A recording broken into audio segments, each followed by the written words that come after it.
In the last video, I shared with you how to describe single variable distributions. In this video, you will be looking at how to compare single variable distributions. I took the pulse rates data from the last video and separated it by gender. And so here you can see we have the female distribution of pulse rates, and right beneath we have the male distribution of pulse rates. This is called a parallel histogram. It just means one histogram on top of another using the same axis.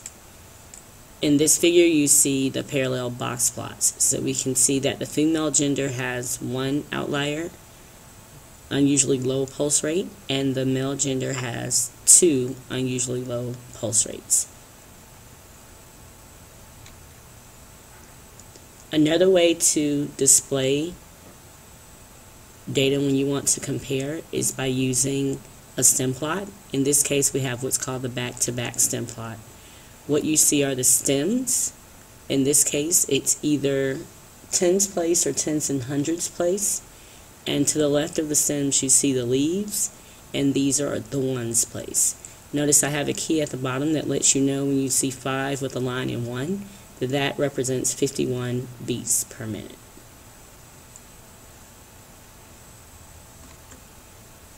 I like the stem plots because separately you can turn them sideways, and that's another way for you to view the shape of the distribution.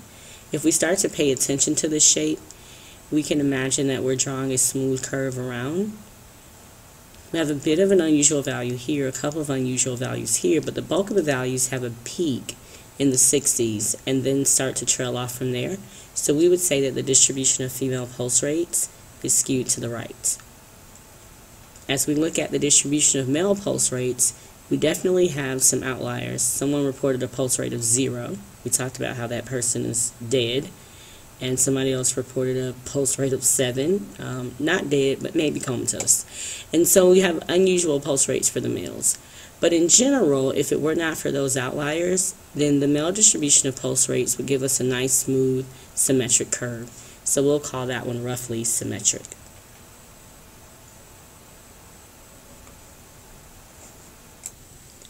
What you see here is a summary table from Fathom. We made these before, and I've again separated it by gender.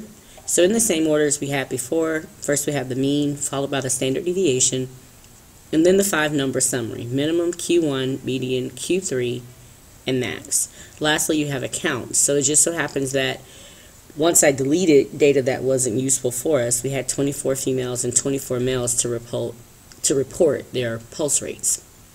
So we're going to use what we see in the graphs and what we see in the numerical summaries, and we're going to form a comparative description of pulse rates by gender.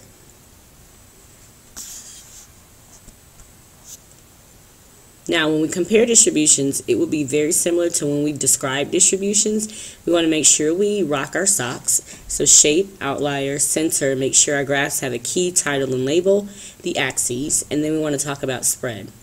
The one difference is that you want to make sure that you use comparative language.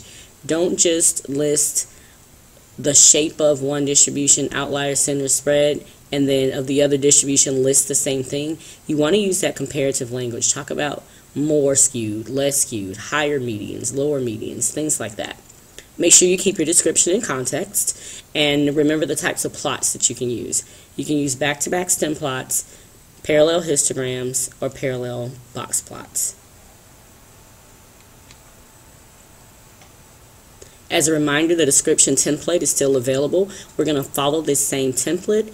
We are just going to use comparative language as we discuss shape, outliers, center, and spread.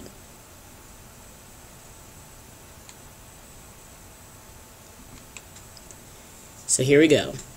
The distributions of male pulse rates is roughly symmetric, while that of females appears to be skewed to the right. Right away, that's the comparison. We're contrasting those two shapes. Now we have to talk about what this means in context. This indicates that with the exception of outliers, which are noted below, that males tend to have pulse rates closer to average. However, that's the comparison, the contrast. The female pulse rates tend to be lower. That's a comparative word, with very few females reporting high pulse rates. Now we move on to the outliers. While the female group has one unusual pulse rate reported at 15 beats per minute, the male group has two at 0 and 7 BPM. Now, at some point you would have gone through calculating the boundaries from the 1.5 IQR rule, which would validate these numbers as outliers. Now moving to the center, we're comparing centers. Females in this group tend to have higher pulse rates than males, comparative language in using the word higher, as indicated by medians of 72 and 69 beats per minute respectively. And then lastly, the spread.